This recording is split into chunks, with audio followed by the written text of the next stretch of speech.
What is quality?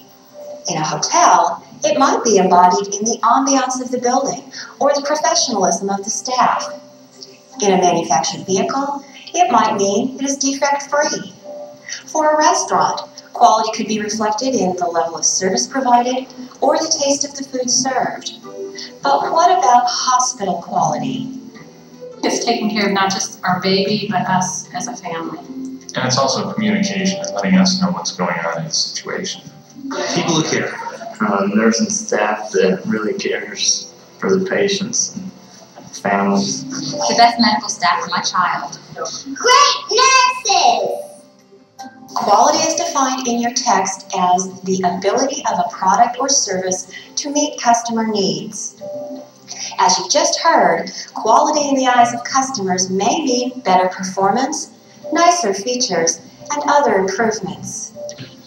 In this video, we'll see what quality means at the Arnold Palmer Hospital in Orlando, Florida.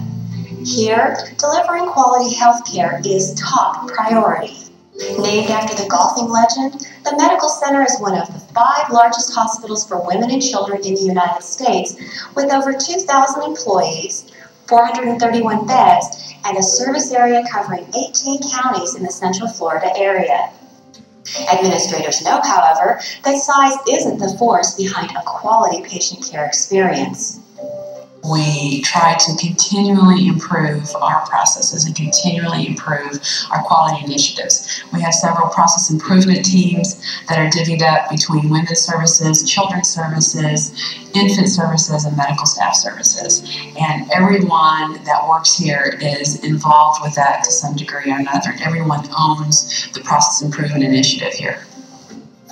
When organizations focus on total quality management, they embark on a never-ending process of continuous improvement, where the belief is that there is always room for improvement and perfection is the goal. They also involve employees through empowerment, adding responsibility, and moving authority down to the lowest levels possible in an organization. Benchmarking is another key ingredient.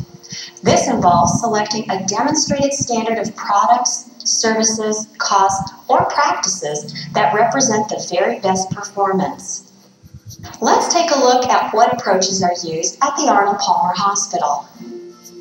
Here, the hospital provides a broad range of medical and surgical services, such as neonatal intensive care, pediatric intensive care, pediatric oncology, labor and delivery, and care for high-risk pregnancies. To determine whether each patient's expectations of quality have been met, the hospital mails an in-depth survey 2 weeks after discharge to everyone, asking for feedback. The hospital participates in a national benchmark comparison against other hospitals and has consistently scored in the top 10% in overall patient satisfaction. The question I look at first in the patient surveys is the question, would you recommend Arnold Palmer Hospital to your family and friends? That is the key question for us. And we're very fortunate to have had very high scores in that particular area. But I look at patient satisfaction every day I come to work. Every single day, that is the most important thing that I focus on. We do have other measurements and other initiatives, but that is the most important thing here. And we're very, very proud of the high scores that we have. The survey itself is very detailed, and there are a whole host of categories that I look at involving respect, access, the quality of your care, the quality of the medical staff. Was your care coordinated? Did you receive the education you needed? Did you receive the discharge information you needed? So I look at all of that, but the key question is, would you recommend us to your family and friends? And in many cases, if our scores drop, we plan quality initiatives and process changes based on those survey results. Often, new measures start at the grassroots level, with the staff closest to an area wanting to track performance. Key measures are delivered to the team via the executive dashboard, the hospital's digital answer to paper documents. The executive dashboard measurements really are a corporate focus. The criteria is established at the executive staff level. We look at 4 primary quadrants. We look at service, we look at quality, we look at human resources, and we look at the financial quadrant. And within each of those quadrants, then each of the hospitals sets their own standards and their own measurements. But it really helps us to focus on the same goals, helps to focus on the same vision. I think that's very important for everybody to be in the same boat and to be directed in the same way in order to achieve the results that we all need to achieve. As your text shows, there are tools used by many organizations to help measure their total quality management efforts. They include check sheets, scatter diagrams, cause and effect diagrams, Pareto charts, flow charts, histograms, and statistical process control. The Arnold Palmer Hospital uses Pareto charts and flow charts to give hospital personnel a quick visual overview of what's happening in-house versus internal goals and external national norms. Pareto charts identify the few critical items as opposed to many less important ones. Flow charts graphically describe a process or system. This benchmarking is critical for understanding where opportunities exist for improvement.